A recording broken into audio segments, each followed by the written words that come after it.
Las hipótesis de la crisis que debemos considerar son las siguientes. Primero, hay un evento precipitante y en este caso es todo lo que está alrededor de la noticia de la epidemia, es decir, la misma noticia y todos los eventos que están relacionados con esto.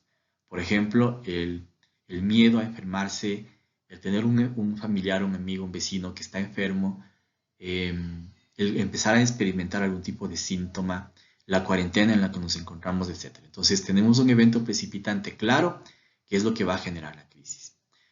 La siguiente hipótesis importante es de entender que es un desequilibrio emocional experimentado por el individuo y este desequilibrio emocional quiere decir que existen de una manera muy aguda y muy intensa diferentes emociones concurrentes al mismo tiempo.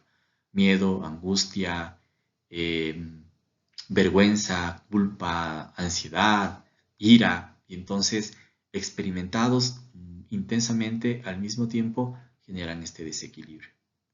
La otra hipótesis, que es un punto importante y que también me voy a permitir subrayar, es la clave cognoscitiva y es la clave cognoscitiva se refiere a una disonancia cognitiva y al significado de amenaza o pérdida que le podemos dar a ese evento precipitante. Más o menos ese es el mecanismo para que ocurra una crisis. Tenemos un evento precipitante que es significado como una amenaza o como pérdida.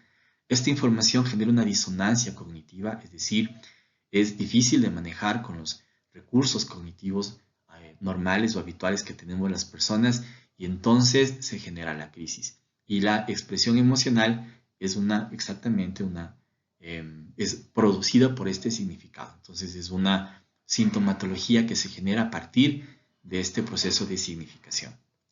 Luego tenemos trastornos de conducta, es decir, la persona definitivamente va a alterar su comportamiento, vamos a encontrar distintos tipos de alteraciones.